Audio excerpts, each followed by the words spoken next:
She fought for what she believed in.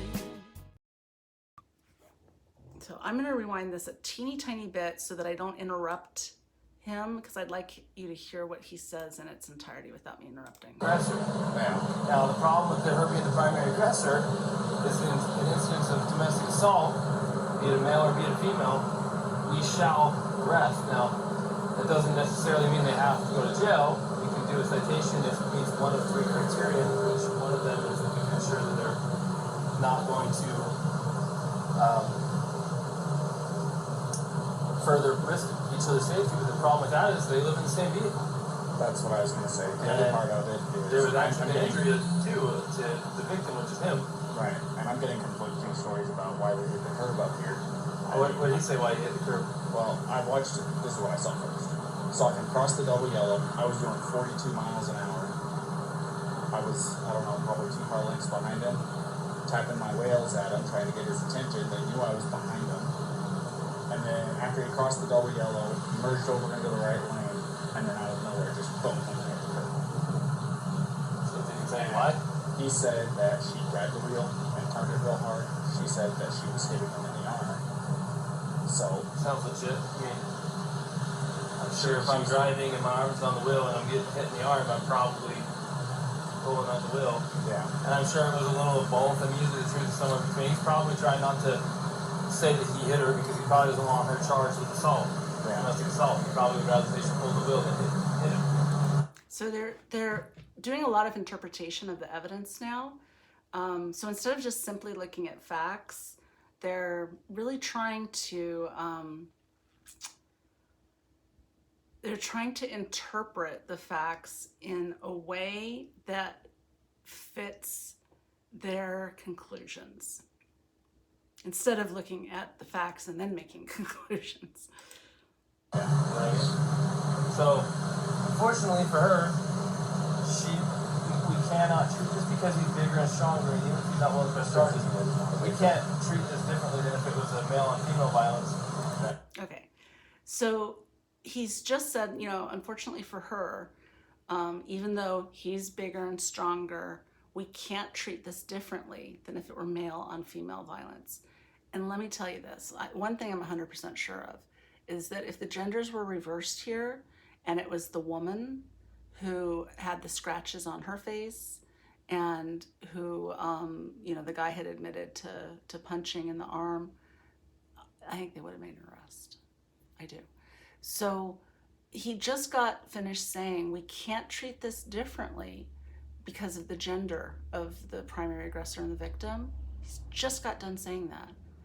But you can see that he wants to. He wants to treat it differently. He's basically trying to justify and rationalize some kind of reasoning for arriving at a different conclusion than what the evidence, which I think they've misinterpreted, has led them to believe. And we're going to have to charge her. And we're going to have to charge her. We're going to have to charge her. Okay, so they've just made these statements. We don't have a choice. Got to charge her. Over the next, I don't know, half hour of this video, they twist themselves into knots trying to find a way to not charge her. And I think they really believe that they're doing this couple a favor. They believe that this is the appropriate outcome, is to not charge her. You know, why create all these problems for this couple that's just simply, you know, just having an emotional breakdown? And, you know, why put her in jail and all of the consequences that come from that? And, you know, an automatic restraining order is issued. They won't be able to stay in the same van together anymore. That would be a huge disruption. They're on this road trip. So they've started out with an agenda for how they'd like to see this matter resolved. And then they take that agenda, that conclusion, and work backwards from it to try to find a way to justify reaching it. That's not what police are supposed to do.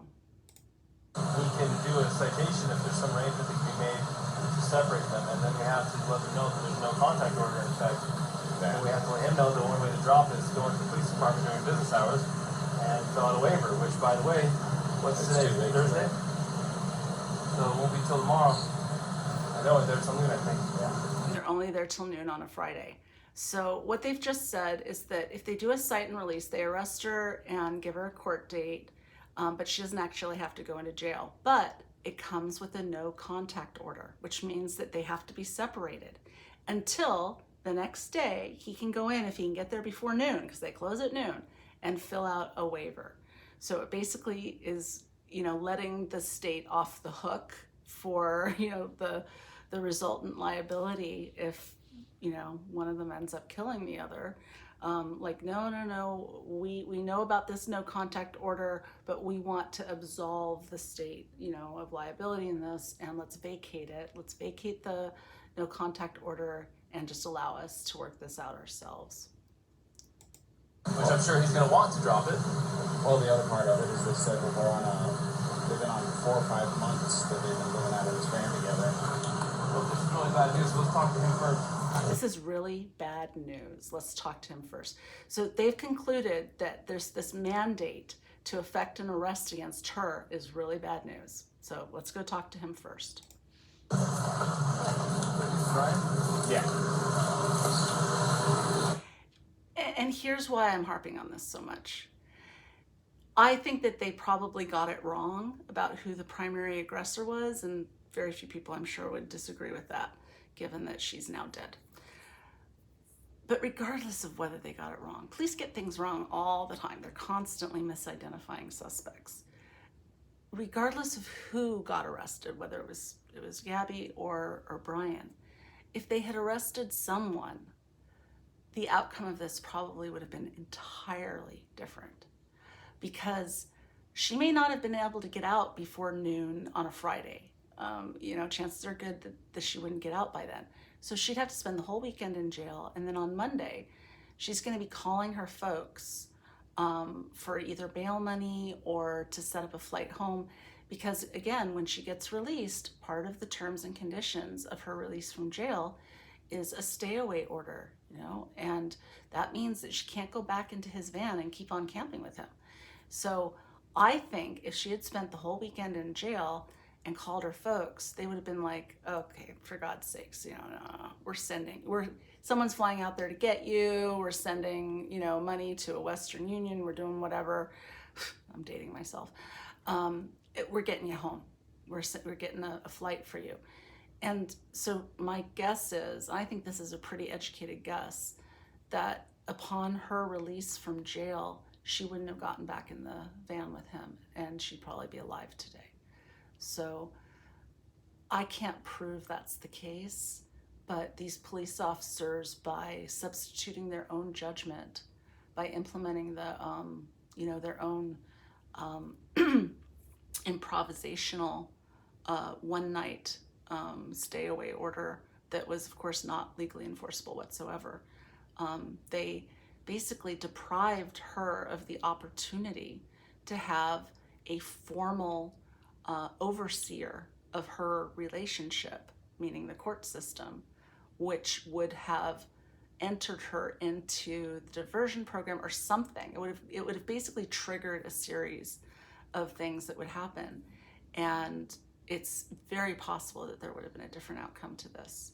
So they really did deprive her of something that could have otherwise been sort of the wake-up call that she needs, or was a no woman in this life, short upon the earth now was her time.